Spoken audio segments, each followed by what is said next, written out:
Welcome to Design with Renn, a podcast and channel for designers, researchers, makers, and product leaders who want to build more inclusive, intentional, and human-centered systems. I'm Renn Scott, and here we explore how to design with care, accountability, and context, creating solutions that truly work for real people. If you're passionate about moving beyond assumptions and designing with empathy and purpose, you are in the right place. Together, we'll dive into powerful conversations about design, technology, equity, and the impact of our work. Whether you're sketching ideas, building prototypes, or leading teams, this channel is for you.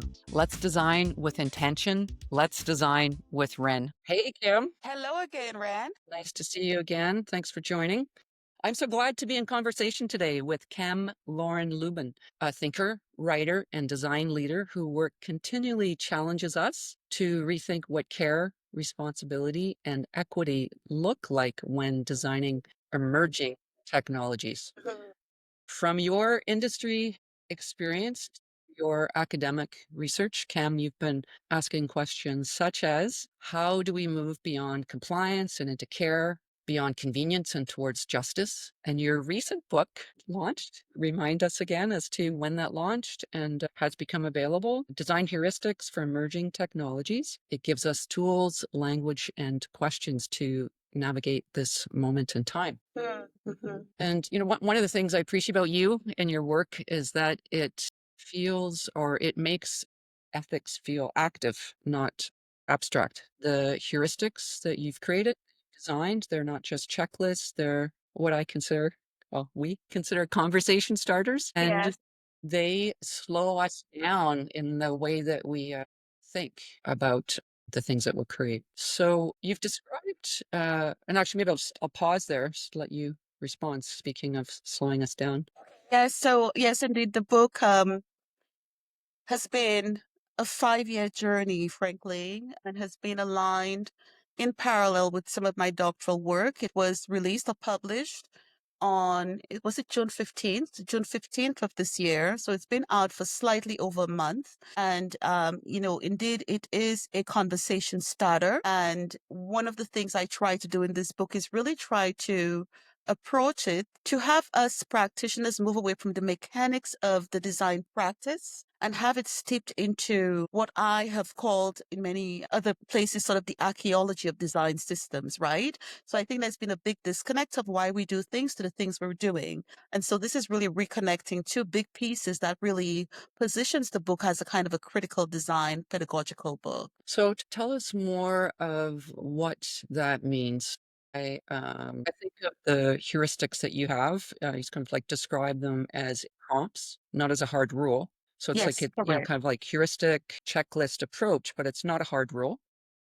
That's In correct. a world obsessed with velocity, speed, and scale, like how might designers, teams, organizations make room for these slower, deeper moments of thought? So you're definitely right. It's not a strict rule. For those of us who've been practicing in design since forever, like yourself and myself, heuristics should be framed as rules of thumb, right?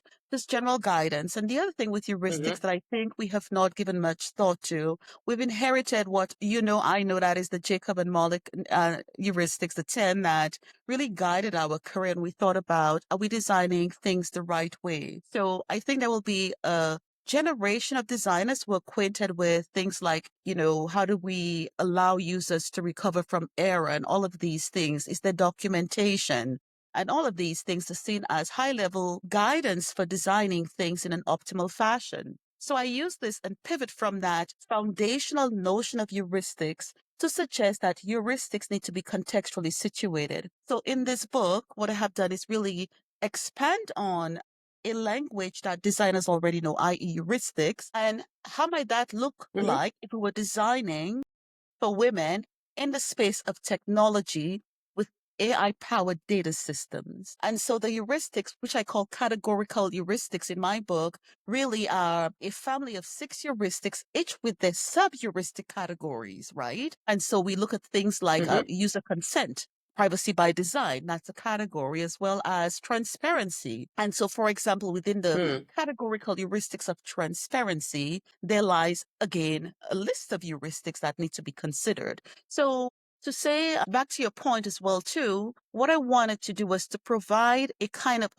a guide, not necessarily just for designers, but for policymakers and for auditors who are looking at a design system and saying, does this comply? Does this meet the smell test for designing for women, where we're not creating negative outcomes for them because of something they did within a digital system thing? And a perfect example would be like, especially in the healthcare data system space, we have people's data, healthcare data being used, right?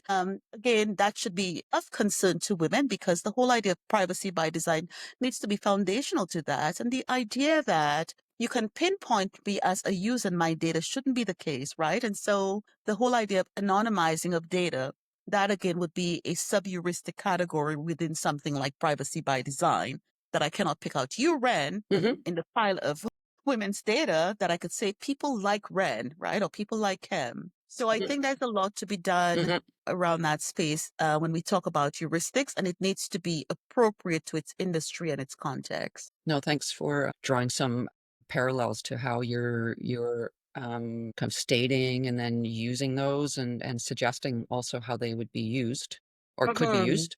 And what I'm thinking is to help people understand sort of like you're giving some examples, but a specific example that comes to mind for you to talk through this is my question is what do your heuristics, so choosing one as an example, what do those does it make visible that's usually overlooked? I'm thinking Mhm. especially Mhm. for, a multidisciplinary team, and you can define that how you'd like without like that will typically have, things are changing, but certainly Mhm. uh, why your heuristics are so valuable and meaningful right now is that teams, individuals, organizations, typically they don't have formal training in ethics or what you would call design justice. Yes. Um, and I mean, these are different terms that may be not familiar for a designer that's getting trained or within a team now. So, Yes. walk us through a design heuristic that would make visible something that's typically overlooked or usually overlooked. Yes, just to foreground that, I think context is everything. So a lot of my work really sits within the frame with the backdrop of the reversal of Roe v. Wade in the US. And this is a perfect example where we have arrived at a point in society, in history, within the socio-political framework, where we have things like Christofascism intersecting with politics, intersecting with, I don't want to say violations, but pushback on some of the progress that women have made. And this is specific to the US. And I mentioned that to say that I think those of us looking at this from Canada will think, oh, we don't have this as a Canadian problem. But the inevitability that human data has become the new commodity, the new thing that technology is brokering, whether it is information about your healthcare, information about your heart rate. These are things that should actually put us on notice that the inevitability of our data, not only as human beings, but as women, being used in varying contexts, being brokered without our consent, is itself foundational to where this book is coming from. And so let's just walk through one heuristic and how that might have negative impact for women. So I'll give you the example, and I'll give you an example from the US. So there's been a rise of fertility apps, things that track things like women's menstrual cycle, their fertility cycle, and all of that. And they collect very nuanced data about women, whether it is the color of your discharge and things like that. And historically, this was not the case. Now, the kind of work I do also, I viewed through the lens of critical thinking, that we need to move beyond the idea that when we're using an app, it is decoupled from ideology. It is decoupled from politics. It's decoupled from so much. And one of the big names in the backdrop of funding a lot of these applications that monitor women in that way is a gentleman by the name of Peter Thiel. And you will know of him because he was, of course, the big backer of the vice president of the current United States. And so the work I do is not necessarily just the heuristics, but also connecting it to its own archaeology, its own history, its own context of the who, the why, who's been omitted. So I will give you this perfect example of privacy by design. So within the realm of fertility apps, they collect all this data. And some of the applications out there, things like Glow and Clue, and I think there's the EV app, there are a whole bunch of them. It doesn't really matter because they're all the same. And so we need to be cognizant of the fact that a lot of these applications, they collect massive amounts of women's data that has been used, and Facebook as well too, that has been co-opted by law enforcement in the US to track things like whether or not a woman was pregnant, did she have an abortion? And all of these things could be directly connected to an individual in this system. So if you or myself was within that digital platform of the Clue and the Glow and apps like that, and Clue, by the way, I want to add a footnote, has done tremendous work in actually rectifying a lot of the harm being done by their software towards women. I need to have the confidence as a user of that software that my data is being treated the same way my doctor would treat that data. But what has been happening is that because the laws are so fuzzy in the US, I, as law enforcement, can go to a Clue or a Glow to say, it seems that Ren has missed a period. And it's been 9 months. There should be a baby according to the system. And I told you, I think we had this conversation about the case where women's data was being collected and somebody had a knock on their door just recently to say that based on the software data, you should have a baby. There's no baby. What happened? So what you have this reversion of women to a kind of dystopian Handmaid's Tale environment where we have this constant surveillance and monitoring of our data. And this might lead to us getting arrested Hmm. if, under the current circumstances in the US, abortion has been abolished again under Roe v. Wade. So what I'm stating in an explicit categorical heuristic in the case of consent and privacy by design is that we should have control of our data and we should be able to be notified Hmm. when the law has changed, for example, that, hey, you did, we have your privacy data on your period. Would you like to revoke that? So this again touches upon another categorical heuristic of user control. So it is not just necessarily looking at these heuristics in isolation, but looking at them as a holistic set of heuristics that help protect women and their data so that, Hmm. especially again, in the context of the reversal of Roe v. Wade, for example, we remain safe when the conditions Hmm. that surveil us have changed. Hmm. So these heuristics again Hmm. connected to context, history, and ideology to give us that control as women. Hmm.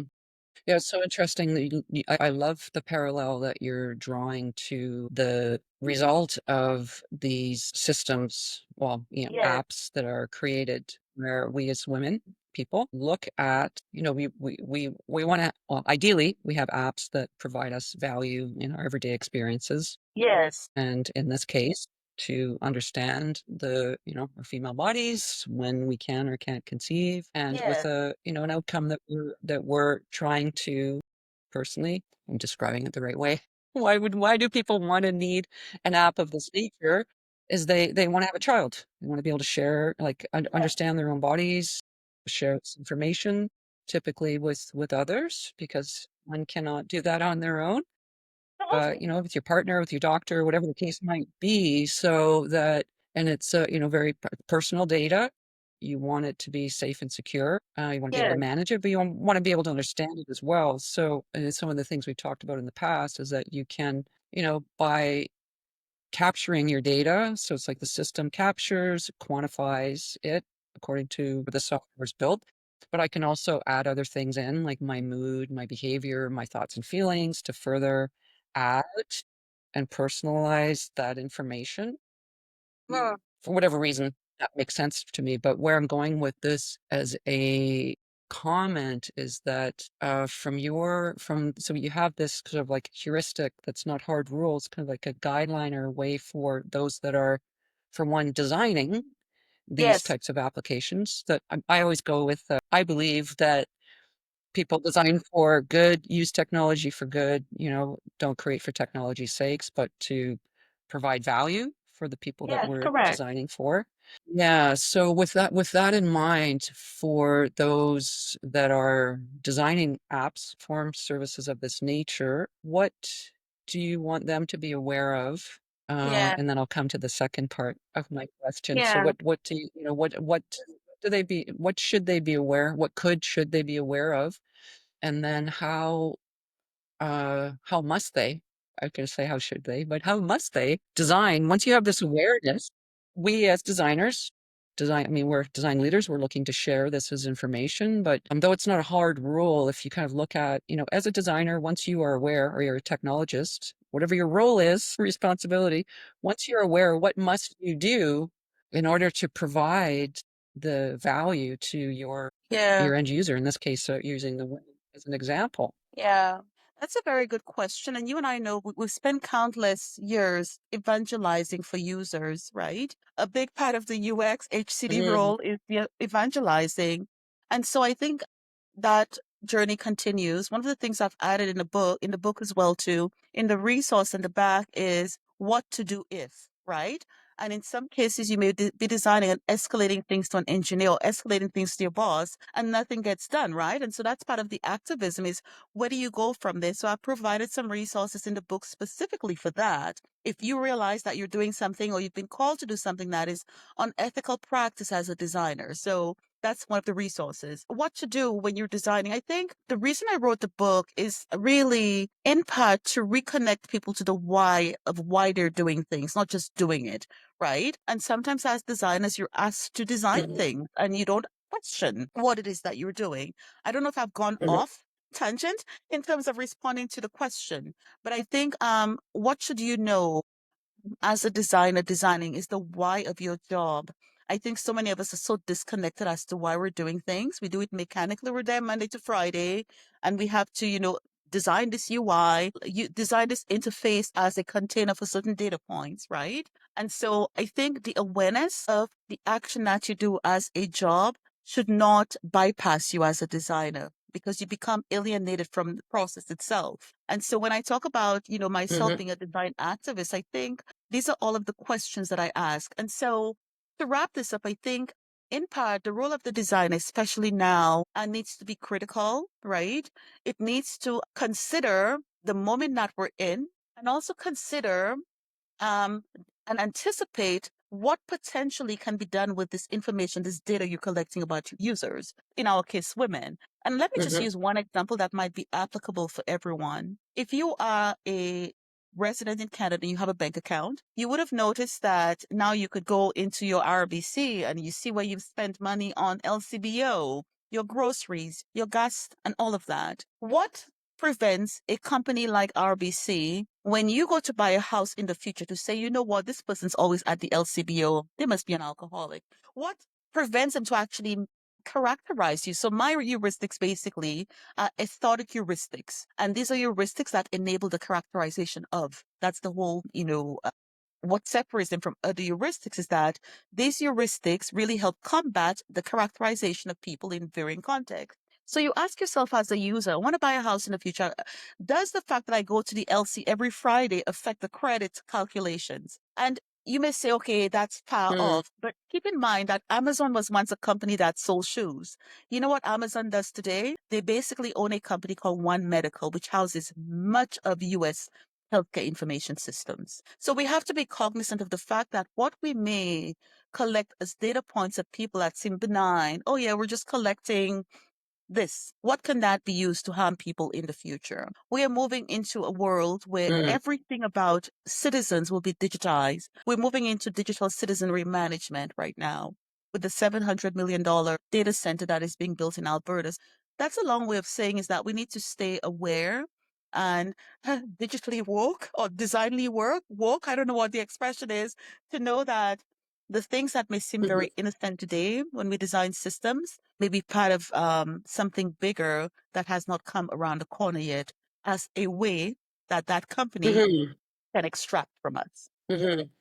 So as designers, it's like having that awareness, Yeah. while also, um, working with those, like, the others that would be within the teams that we have to enable the support settings that Yes. ideally we have in place before a system is released.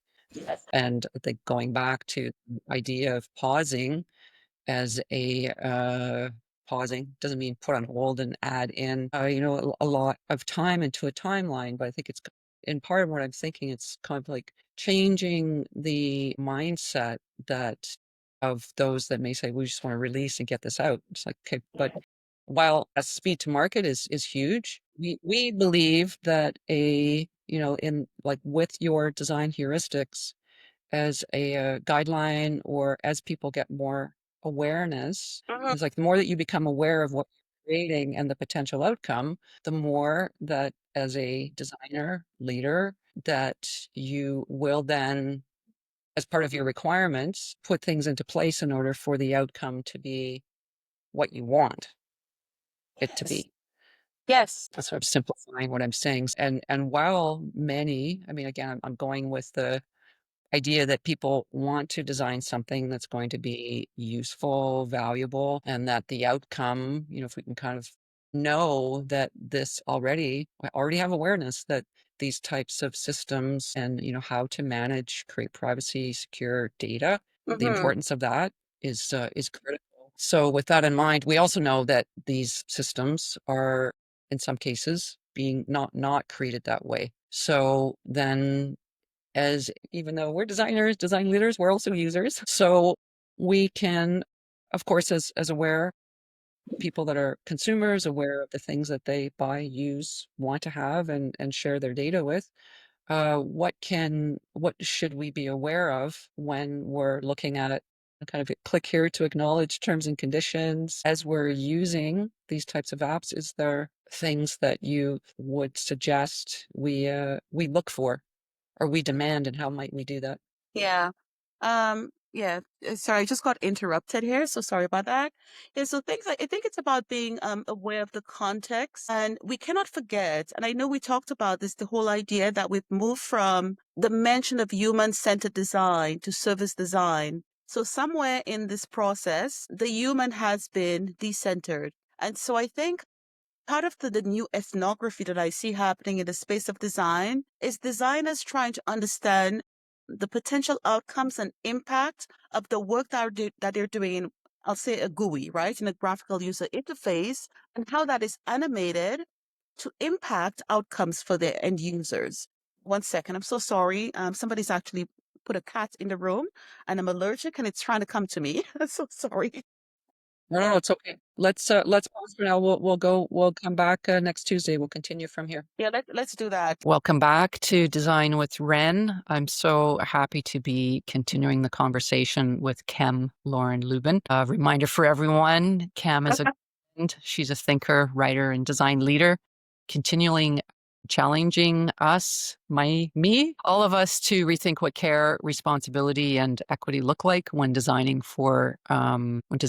Mm. Cam, from her industry experience to her academic research, has been asking, how do we move beyond compliance and into care, Mhm. beyond convenience and toward justice? Your recent book, Design Heuristics for Emerging Technologies, gives us tools, language, and questions to navigate this moment in time. And we were chatting just before this call about how we're both learning and navigating. Yeah. Where we left off in our conversation last week was you talked about how AI systems are rhetorical and that they Mhm. narrate the user. So correct me with that language. Tell us more about that. Yes, yes. So this is the foundation of my scholarly work, and the way I think about it, I work in the space of the humanities with the whole history of rhetoric, and rhetoric is itself a big space of scholarship in the humanities. And when I say AI is rhetorical, when we think about rhetoric, we think about persuasion. How do you persuade people? And AI and AI-powered design systems are now built with that capacity, automated and proceduralized in that practice itself. Let me give you an example. In the space of decision making support systems, when we think about software, so for example, I need to make a decision as to whether or not a person's claim, insurance claim, is approved or denied. Mm-hmm. These are perfect traditional models where somebody would look at the paperwork and they would say, okay, based on all these things, I look at the form. Yeah, this looks good. I approve or I deny it. And they would facilitate that through the company and that would be paid. Today, everything we do has been somehow now being powered by AI technology. And of course, the different types of AI technology. But AI is now the decider in these procedures. And so The example that I use a lot is the example of United Healthcare, the company in the US that we heard about leveraging AI to whether or not approve or deny claims in the insurance space. Hmm. There is not a human being overseeing this process. It is a number of computations that take together data tables from here. The users this and that, the users biometric, the users, whatever history, and they compute whether or not they're going to approve that person based on that. So in that sense, AI in its process as an agent of rhetoric is basically a decision maker that is making a decision about a person. And so they're using that data in that sense to persuade whether or not the person has a positive or negative outcome. So when I say AI is rhetorical, I'm viewing AI as an agent that enables making decisions to help inform outcomes for humans. If that makes sense. Yeah, no, it Not makes just the sense. only example. So as designers of these systems, then how can designers take responsibilities for the sort of the stories that these systems are telling? I'm going to say that the Absolutely. system is telling on their behalf because we're creating the systems. It's a human that creates it from start to finish. So how can we, I guess, individuals, teams, organizations, kind of take Yes, responsibility? yes, I yes, guess, from your point of view, like what does taking responsibility mean? yeah, absolutely, yes. And indeed, AI is telling a story about human life using, of course, the data associated with that person to help characterize it. So I think that's the point I want to clarify there. So what can we do as designers? I think a lot of the work that designers have done over, the last couple of decades is one of traditional ethnography, where we're looking at people's context. And so I think as designers, and I provide lots of resources in the back of the book as to what you could do if, of course, you've escalated it to your manager, nothing is being done, and then you've escalated it up the chain. There are strategies because a lot of it cannot be done alone by a designer, but a designer can be the voice to the user in that process of how data is being used to tell user stories, right? And then, of course, inform outcomes. And so, I think it's picking up. I think now is the era where a lot of designers need to be activists of the practice itself and not mechanically saying, oh, well, my company needs that little piece of information about a user. Have to get some insight as to why does my company need to know. For example, I'll use the feminine example I use in my book, things like a woman's discharge color. They need the data on that. Or this other piece of information. Of course, they're claiming to provide a service, but it is the role of the designer to be the intermediary to say, okay, that doesn't look quite right. Is this something I need to escalate? Is this data absolutely necessary? Because I know as a designer that this piece of data is going to be used to tell a story about that person, to make a decision about that person with X or Y outcome. So it's just being that advocate. Yeah, so that's I mean, Yeah.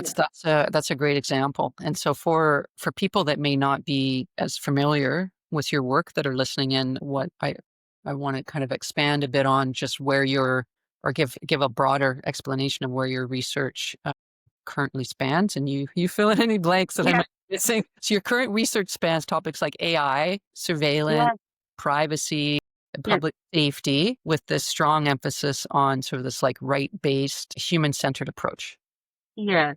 Yes. So what's kinds, and you've gotten into just with the conversation that we were just going through, types of ethical harm do you see repeating itself? Boy, it's Like how like AI is interpreting, monitoring, making decisions about people, mm, sharing that. well, it's myriad, right? And it's across the varying kinds of AI, right? So, AI is this nebulous word that people use to mean a lot of things. And so AI in the practice of, say, medical, for example, has been used to do things like detect skin cancer on skins, right? But a lot of the training data maybe only use white, pale skin. And Hmm. so the efficacy rate, whether when it's applied to people with yellow, dark, brown, other skin color is cannot be trusted, right? Because the machine was not trained on a diversity of data. So there is itself a harm. And so I don't know if I've gone off with the question, but these are some of the other kinds of harm. And I look at the case where AI is now becoming the psychiatrist of people who think, well, I could talk to my AI bot and feel better. Of Hmm. course, there's a faddish element of it, but there is a long-term potential harm of somebody taking advice from something that has not been vetted with human oversight. And these are all places where we think about the design of data systems. And I say data system because I think you and I come from a traditional space of designing interfaces where the interface was the animation of the thing that we saw without understanding what is behind that, right? We're Sure. designing these things that are beautiful and they absorb content from us, whether it is the hover of something or with the entrance of the entry of our address. And they seem like mundane things that we're feeding into these interfaces, which I often describe as the mouths of these data systems, right? They're like, piece of data, right? Before we know it, they're computing us, like green shoes or these things. So for me, there are myriad harms that can be done when we don't have really human focus oversight on the mouse gobbling up that data, right? Hmm. To be able to characterize and narrate our story with digital data. Yes, so I see that as the role of the designer to help mediate what is happening on that surface level and Hmm. how it is animated in the backdrop, the computations and all of that, right, via AI with varying outcomes and impacts on human beings in real life. I love where you're going with this, because as you were describing sort of where we've come from as as designers. So Yes, some time has passed since, you and I initially met, and kind of like, yes, about the, the user experiences that we would be designing, what's the human computer interaction, HCI. So that, yes. I haven't actually heard even for a while. Fun that. Mhm. But that, when designing from an interaction point of view, you think about, what is it? How does it work? Impressions, what guides you through, the workflow, and Mhm.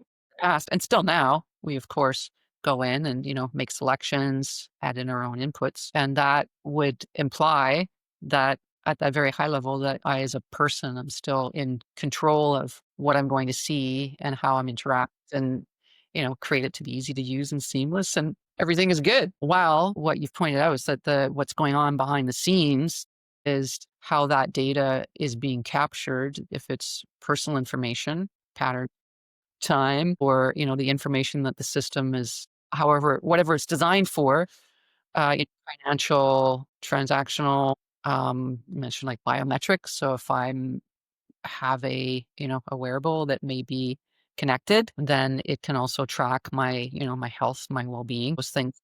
Given consent, it's not, given consent on the premise that it will allow me to receive notifications to remind me to exercise, or, be Yeah. healthy or get better sleep or whatever it might be.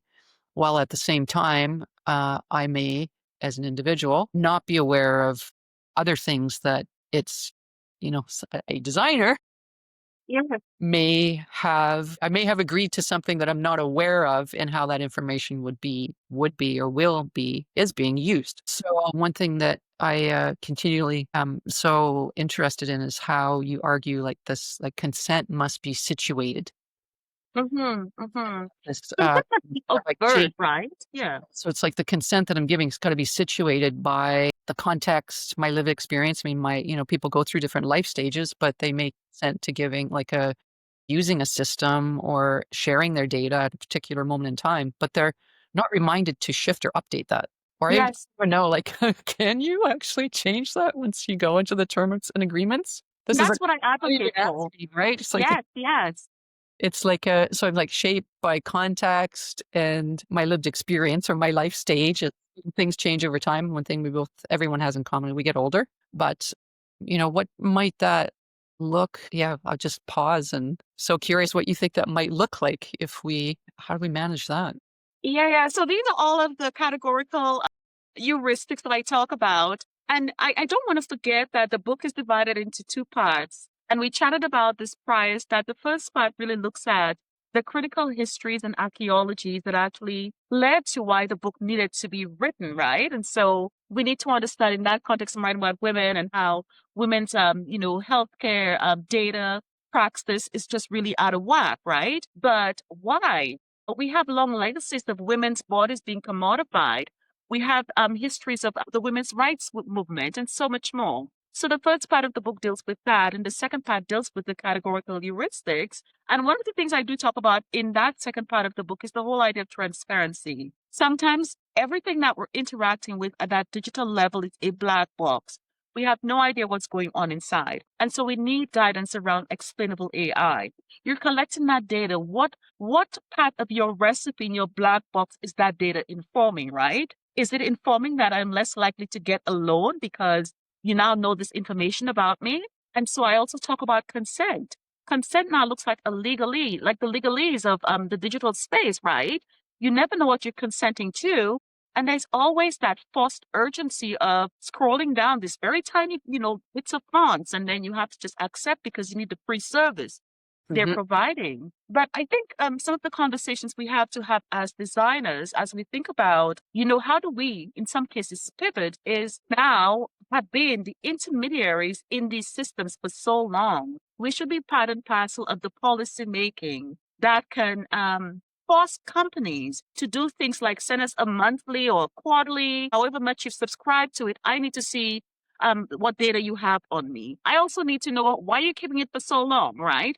There's so Mhm. many things that we've lost control of. And I talked about this with you a while back. I don't remember when. When we were running studies, we had to get rid of the NDA data. What is it, 3 years after or 5 years after? It was no Mhm. longer valid. Once we'd done the audits, once the audits were done around research, and we all, carried these really amazing lab books. And Mm. so I think as designers, we need not think about our roles as one doing UI, but one guiding strategic policy making that impacts and influences how design systems that now an integral part of our existence controls our lives, right? And Mhm. so a lot of the conversation around consent has to do with not necessarily things that we as users and designers control, but things that need to be activated to be visible by policymakers who can say to the big tech companies, you may not do this anymore, right? The user needs to see how the data will be used, how long you're keeping it. In Mhm. many cases, the thing that scares me, Ren, is the idea that a lot of these companies, they morph into something else and they have your data from once you purchase a pair of shoes when they were in the shoe business and now they're in the medical business. So they have your shoe data, they have your medical data, they have the book purchase data. So what is the big game? And so I think there's so many questions to be had when we think about how that process of human computer interaction has just gone off the rails and we're left wondering like what happened, right? I Yeah. only bought a pair of shoes and now you're asking me, my medical data. Like, Yeah. No, it's super interesting.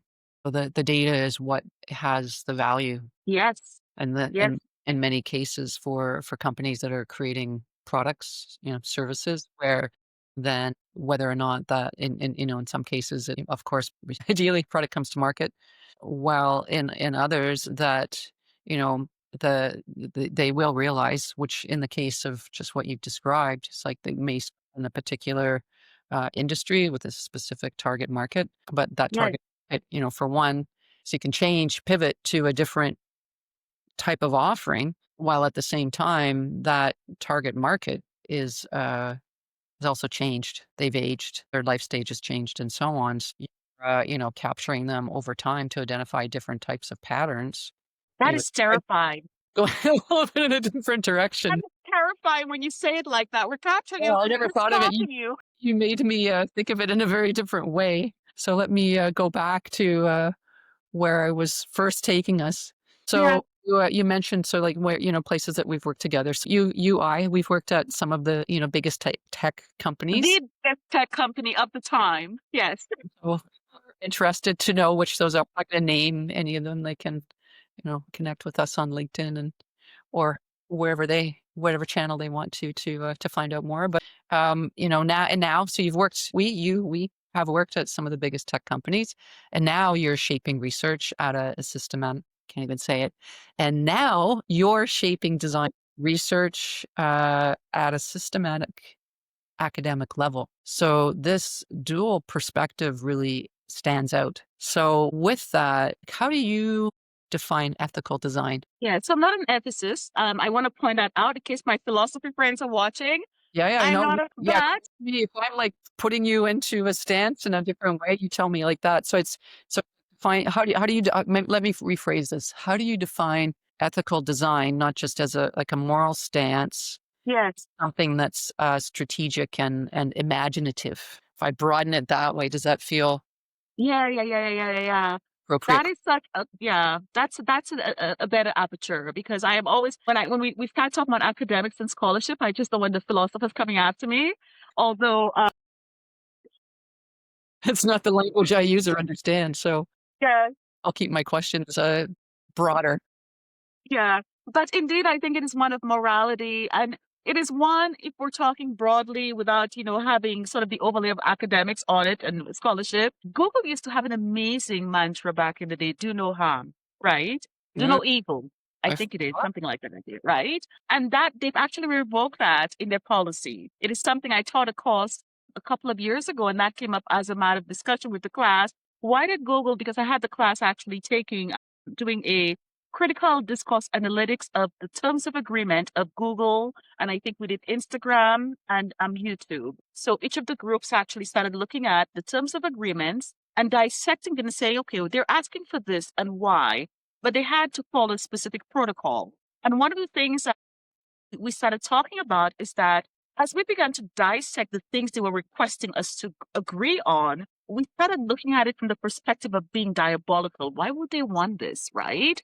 And when you do that critical deep dive of some of these terms of agreement, it's quite frightening. Very, very frightening, right? So I don't know. When I think of the scholarship of it all, I think my focus is to be able to provide frameworks and tools to be able to interrogate these models. So when I talk about the heuristics, for me, these categorical heuristics can be used to audit systems, right? They could be used to design systems. So it's not really attacking and saying, big tech, you're doing such a bad job. It's just saying, if we are to move towards a world where we do no harm, these are the kinds of guidance that we need to follow as designers. And the other part of my focus, which is not necessarily a design focus, I also focus on appropriating these very heuristics into data surveillance systems. So that is the second part of my scholarship to say we are now in a society where CCTV is a daily part of how we live. And all of these other things, whether it is collecting our hover state on things as we interact, right? That's all some degree of surveillance, almost like, 1984, the book, or the other one. Anyway, there are quite a few books with that dystopian feel to it. Mhm. So I think what I'm saying in my scholarship is that these things are happening, and the ways in which we exist that has changed. Societal posture is one really infused with high surveillance matter. No matter where you leave your house, there's a camera. You interact with something, right? And so my scholarship really looks at how do we leverage the whole concept of something I knew, Mhm. heuristics, and appropriate these categorical heuristics in varying contexts. For me, it was healthcare, women's self-care data, and surveillance practices. So for me, when I think of the whole scholarship of it, I think we need new design pedagogies to teach critical design theory. It Mhm. is not just about mechanically applying, oh well, there are no errors, right? That is very naive, I think, naive perspective of designing systems. And I no longer believe that the kinds of design that we do, the kind of design work we do currently exists. There needs to be a resurgence of that and re-elevating the space to one that actually deserves to be in the space alongside policymakers, alongside strategy, alongside risk management systems. Mhm. So that is what I envision as where had things naturally trajectorified for us, that is where we should have been. But we are where we are, right? We're in the wild west of design. Sure. Yeah. Well, it's such a beautiful reflection because it's made me think of this in a very different way. In that you know the way of teaching design is still very much the what is it? How does it work? How do I make it easy to use? Yeah, Delight. I mean, haven't heard the word delightful for a while. delightful. A common idea, engaging. I mean, depending on the type of system, of course, that we're creating, but are we creating something that has value to the people that we're designing for is always critical, Yeah, while also knowing that what you're sharing to me is very much that having value to the user, like to truly represent them, we need to make sure the value that they're getting is according to their understanding of how their data is being used. mhm, So the mhm. value that they're provided may not be considering the respect or respect's not the right word, but by providing value, we also need to take care of the outcome of the way that the person is using our systems. And so that when we're creating something that they, I think there is, I mean, I myself, I will, something that's like, oh, this is a valuable system. I'm going to give this a shot.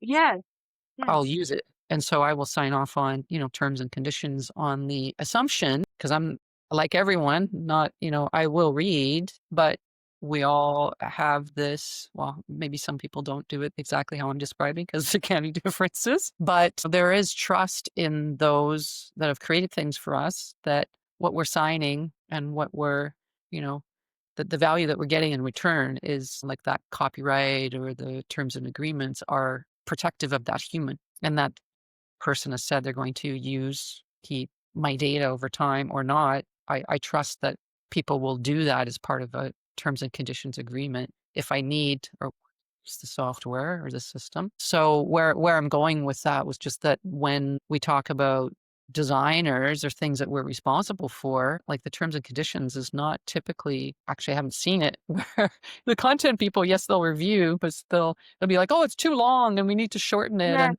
ears are the people that are signing it off versus it's more of the play on, we need to legally protect the company versus is that user represented by, are we truly thinking of the user in that moment of their time in their journey? And are we truly protecting them, giving them the information that they need in order to provide their consent in a way that they understand what the outcome of this will be for them? And how do we predict what that outcome is going to be over time, knowing that I'll go back to one of the things that we talked about just a bit earlier was if the consent is about the context and where they're situated according to their life stage or that time when they're using or agreeing to use the software. But we know if things change over time that, what does that mean for systems what does that mean for just design in general? Mhm. I haven't thought of it that way myself at all before. Or even Wow. now when I'm thinking of it's like all of the software and so on and systems that I use. It's like my life is very different than it was. Some of them I've been used for ages, long time, years, Yeah. data over time. You said something really amazing right there that I had not even thought about until now. But, this whole idea of situated context, right? So you gave them consent to track your biometrics because you need to know certain things about that. Hmm. But unbeknownst to you, it's also listening to you, right? Like, did you give consent to that? You don't know because you don't read the terms of agreement. Sure. But also, the other point that you made, which is what had me thinking, is that the trust needs to be such a way that harm does not overshadow the utility of the device or the thing it is they're providing you for free, right? And what you were just telling me now was I was thinking, oh my gosh, what would be really cool if I was to be followed longitudinally by one of these companies? I need you to modularize your terms of agreement, right? So that I'm not just saying I agree to this long, piece of digital text that I'm not going to read, right? I'm not screen reading this stuff either because I need to use your free app. But if there was the way that I could revoke things like you can no longer use my data after 2027, you can no longer use my data if you're collecting voice data, my voice or whatever when my device is listening. Hmm. I think indeed we need to think about what kind of policy can help give the human the advantage because we don't think about it, but terms of agreement and legal documents. But we are the only fools who don't realize that they're legal documents, right? Um, Yeah, there's a lot of trust in the oh, terms and conditions that people will assume have that they've got the person's interest at heart. mhm, mhm. Again, if I'm going with the optimistic, positive point of view, that will be an assumption. And because people are like, I really need this, I want this. And yeah, I'll just check it off because it Yeah, allows me to get past this long, list of terms and agreements that I can't even read and see or understand because it's written in legalese that's yeah, not, layman terms or language that most people may understand or even have time to review. In any case, yeah. it's something to, it's going to come up more in our conversations, I know. So I'm thinking like if this as a so we have you talked about how your work has moved towards like frameworks and tools, and so as a having heuristics, I always think of like a heuristics then can be, Mm-hmm. tell me if this makes sense, that as a designer or strategist, researcher, people working in a company, having these heuristics as something that they can use as a best practices, way of working. You kind of educate, bring awareness, and Mm-hmm. what do we have? How have we tackled, this given heuristic as an example? Kind of checklist approach. Done, not done. We know that this is a way of working where it's like, oh, we did that, so we're done now. But how do we move sort of ethics out of checklists and compliance teams that are creating this, language and terms and conditions? Yes. Embed it. How do you embed that? Tell me, you may want to use a different word. How do you embed that into Mhm. how a design team thinks, works, and then decides what to do? Yeah. Yeah. Well, I think it begins with new design pedagogies, right? New ways of teaching designers how to practice. And I Hmm. think for those practicing designers, I will say design researchers because I think a lot and service, it doesn't matter, stakeholders to the process. There needs to be some degree of socialization of these things. I think a lot of us have been in jobs passively saying, oh, well, let's build and ship, right? And Hmm. so it goes back to the whole idea of not being alienated from the work that you're doing just mechanically. Then it's, if you're a human with a job today, you need to put your oversight into that practice, right? And so it's not necessarily embedding, but rather an operationalization of it, right? To Hmm. know that this is now part of our risk model. So know if we follow these heuristic categories, and not just heuristics, not just six, but six categorical heuristics in the context of our industry, because again, heuristics have to be contextually situated. So the Hmm. ones I provide in that book are just really strictly around women's data. They could be appropriated for other things. Excuse me. That's okay. Yeah, so they could be appropriated for other things, but they need to be socialized, right? And so perhaps the training that people are doing right now, when we think about risk models for companies, there needs to be a heuristic modules to say, when we design our systems at X company and we're using human data because that data will be used to narrate their lives and to make decisions about them. Here are the things that we need to make sure we do so that we're following, I believe, will be impending law and policy systems. Yeah. So interesting. The when as you were talking through, because I've been prompting questions to you, it's like how can designers, but my I had to take that back. It feels like the designers are, the in many cases in teams, they're the golden retriever or the lab, like wanting to make everyone happy, trying to, we're here to represent the user, we're going to do the testing, provide the feedback, Mhm, the customers, and we want to create experiences that have value while may not have the leadership in place that will then drive what you're talking about, drive, mhm, be able to say we want to implement, or we want to have governance, AI governance, or we want to have these rules in place, or mhm. guidelines in place in order to create our work this way, or Yeah. execute this way, or respond to requirements, or create requirements based on the feedback or the knowledge that we have in the space now, that we feel like this is the right way of doing it. Um, um, So with that in mind, it's always those that are responsible. I'm saying the designers are responsible, but the ones like it's the layer above or beyond that are really where that needs to be put into place, where then um, I can have best practices as a designer, but the layer behind how the system is structured or created is really yeah. what it's the creates the outcome. I'm describing this in not a great way, so if you don't want to rephrase it at all, but I think you have it right, right? we can reteach designers, but it's also those that are responsible. It's the designer is the one that can kind of craft the experience or represent the person, enhance, create that UI layer, whether it's visual or spoken or however we're interacting, where, who or what. Oh my gosh, Ren. I know we as designers, we've been evangelizing since forever. Yeah, it's like relief that I can do it, but I'm thinking like, oh, I'm not in charge of that. I know. And we've had this I hate to say ailment, but it is. We've always been unable to break into that glass ceiling of C leadership. And I think it's because we have not learned to speak business speak in these C suites. And we have always had that opportunity. For me right now, when has it ever been the case that people were very nice, got anything, right? And so for me, it's about the activism of it all. And so you mentioned us as sort of the retrievers of the tech design space, which is where we were, you and I. We want to please everyone, but that didn't work out too well for us. And so it's about disturbing the shit at this point. Can you bleep that out? But it's about, disturbing the space and reinventing ourselves. There's nothing wrong with that. As part of the Strategic Risk Management Alliance, that's what it is. Data is the new currency. Human data is the new currency. And so human-centered design practice should be central to that. And so we have this opportunity to recast ourselves as partners in risk management.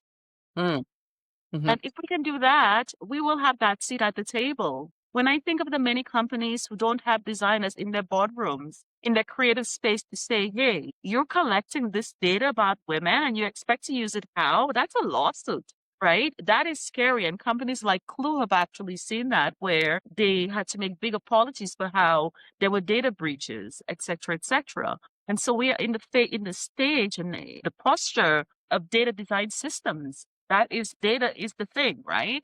mhm, The data is about us, but yet still we have no voice and no seat at. mhm, So whenever you're using humans' data, there is risk. The whole Hippocratic oath, right, where a doctor was supposed to be the only person who saw your medical data. I know in the US they have HIP and all of that, but we as designers need to reposition ourselves and move into the room where we originally belong, and that is in the boardroom. mhm. So as a design leader, product leader, Yes. yeah, badass. So I'm thinking like I'm going to go back to thinking of this as like heuristics, design principles. Mm-hmm. Both of us, we have the design principles that shape our work. Yeah. And so and then, thinking or talking specifically about one that is AI focused. So AI should, I mean, you've used the female example. I'm going to fill in the blank to be kind of a little bit broader. Yes. So AI should support human agency and not replace it. So, designing with AI requires like relational intelligence, systems that care, not just Mm-hmm. calculating. And, how does that land with you? Oh God, it's terrifying. But in myriad ways. So AI should not replace humans. I think that's a complex one for me to answer. I think AI replacing AI should support humans, not replace it. that's correct. Yes, yes. So I think you're correct in that sense. But definitely, I don't think AI can replace a human, but the AI can definitely replace things that humans do. How does that square with me? I think all of the lives in a wider ecosystem. So it's easy for me to say that without considering, well, AI can support humans until it takes over the jobs that humans do. But we need to zoom the aperture out a little bit to say in that frame of capitalistic structures where that happens, there needs to be some fallback for the human in that space. But that's out of our our periphery here. And so, yes, I think AI should not cause detriment to humans in whatever capacity. And that Hmm. if it's the case, this is why I also again go back to policies that if this is allowed to happen in spaces where we live and work, and the government has no oversight into that and provide no guidance for what the impact will be on the labor force, for example, that is committing harm, right? And so again, we need to contextually situate these assumptions to say that assuming that we live in a capitalistic society and a company is, creating this AI to take over this human specialization, which will get rid of, and this has already happened, 350 engineer jobs. What is happening to these 350 engineers, right? But also, when we tell that story, we need to know, okay, well, universities are still teaching engineering. What's Hmm. happening to these future engineers, right? So all of these AI conversations for me exist in this wider conversation. Hmm. Yeah, no, that's thanks for taking us back. Sort of over where we've come to where we are now as well. Yeah. So, And which is what the book is about. So the heuristics are there, but these stories are also there, that there is a before and after AI, mhm, right? There is an archaeology, there's a history, there's stuff that happened that informs why we are where we are. And so what's going to happen after? sure. So you have you have you're saying the book. So you have a recent book, but back in when we were 5, back in 2000, you were already writing about, then you were writing about sustainability and Yeah, UX, user yeah, experience. yeah, So this is a, I mean, longer, different conversation, but yeah. of top of mind, if I phrase it that way, what's changed since then? And where in the field are we still falling short? So this recent book, Ren, honestly, is a continuation from that book. Not that they look alike in size, different publishers, Mhm, but it's always been about the sustainability and the centering of people, right? And so with the UX sustainability book, which is now a used textbook in grad programs, I get invites from Norway, from France, and California to talk about the old book. I mhm, remember when it came out, people said, "Oh, it's such a granola book. Like, who cares?" You and I cared back then, and simple things like when we were designing the product that we designed back in the day, no names mentioned. We needed to be mindful about the harm that was being done in places like the Congo, where they're mining the minerals needed to actually make these devices, and also whether or not people are returning their batteries. Like, have we provided in the out of box experience a way to actually recycle batteries, right? Have mhm, we provided a way to have using material that would make the product not obsolete in a year, right? All of these were big sustainability questions that I was asking back in the day. And sure. part of it is informed by me coming from what was then deemed a third world country, the global south, where I went home, I was on my family's farm, and I saw that particular device in the water broken. And I thought, oh my God, like this is the highlands here where there's streams, and we're recycling this. And so these are the kinds of questions that Mm, I am now asking of artificial intelligence. It is about always centering the human spirit in that process.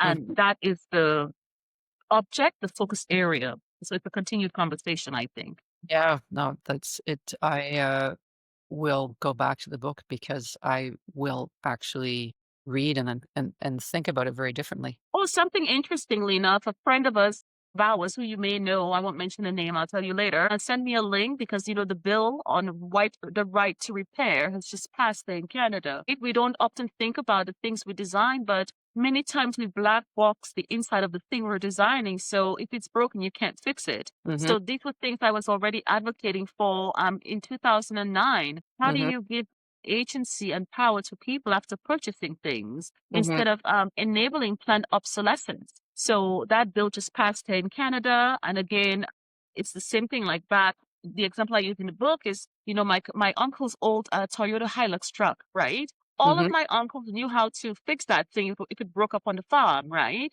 And now you would have to take that very vehicle to a mechanic because it's now hidden. AI is doing the same thing. There's this black boxification of the world to make it inaccessible for the average human being to know what is happening, the lack of transparency. So you see some of the same practices, patterns of capitalism happening, not only in how we design these systems that we cannot repair them, but can we open the AI box to see like what is it computing, right? Yeah, So same shit, different time. Can you bleep that out too? yeah. So that what I was, I mean, there's so many things to unpack with what you said, but like you said, can we open the AI box to see what's computing? Yeah. So that when I hear that, it feels like how can designers create a system or a way for the people that are using fill in the blank to understand what AI is computing, or how Yes, I absolutely. show or tell, show, tell, say, guide me through, and wouldn't that just be so fun? That's under the category called heuristic transparency, right? And so the whole idea of explainable AI. If I am online and the same pair of green shoes, which is what I use in my classroom example, has followed me for 6 months. Mhm, And like I freaking bought these things in real life. Like I didn't order them on Amazon.com. but the system doesn't know. So it follows me. Hey, you love these green shoes. Look, Timu does that to me. Like I have this one-sided relationship with Timu. I bought some things in my garden way back when, and it's like the boyfriend I can't, break up with. And so, with the categorical heuristic of transparency, one of the positions is that I should have an explanation from AI that I can correct, right? As to why these green shoes are following. If I can click and say, why does this happen? And say, I have already purchased this.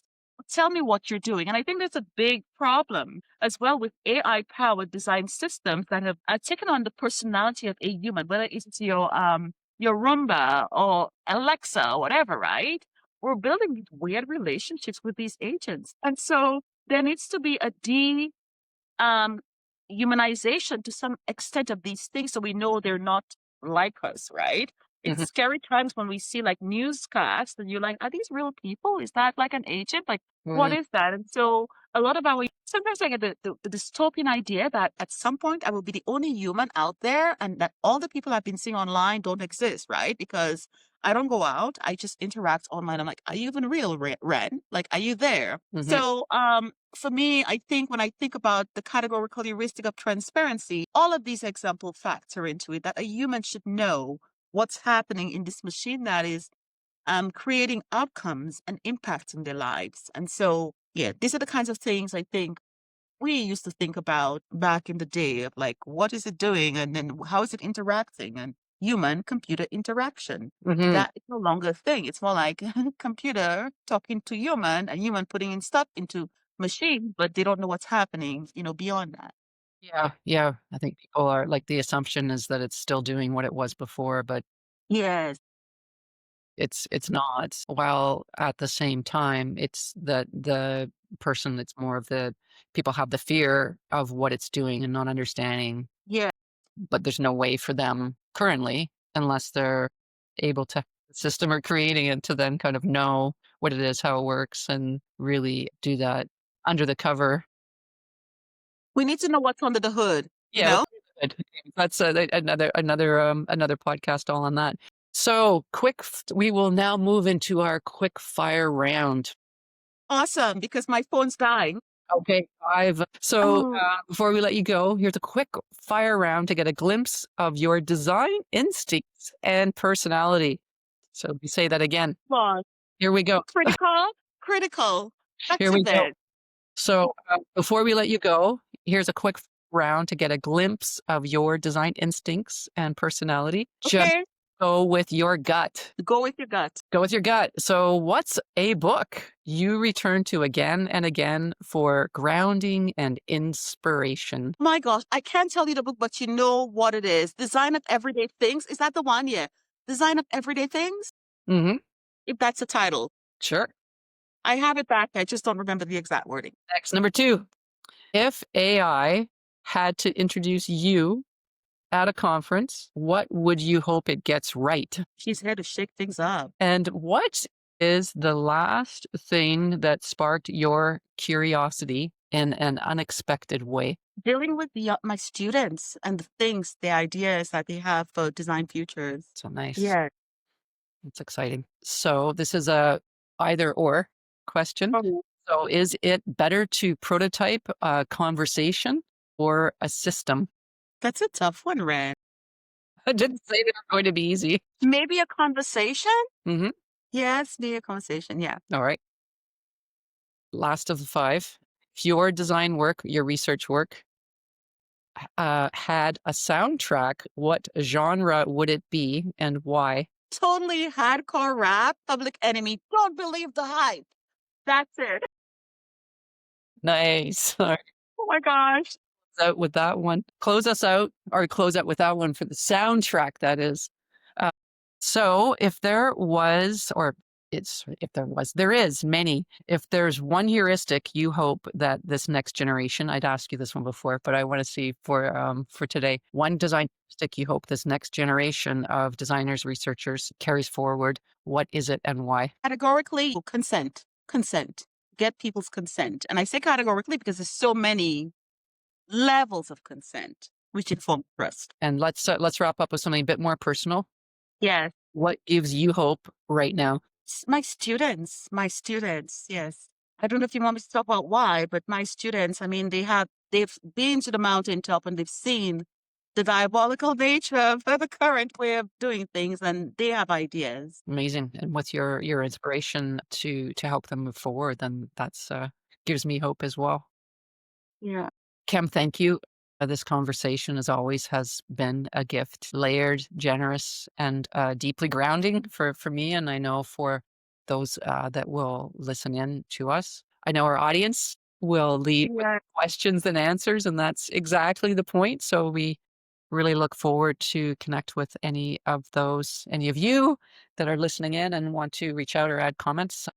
We'll definitely respond. So thanks Thanks for having me.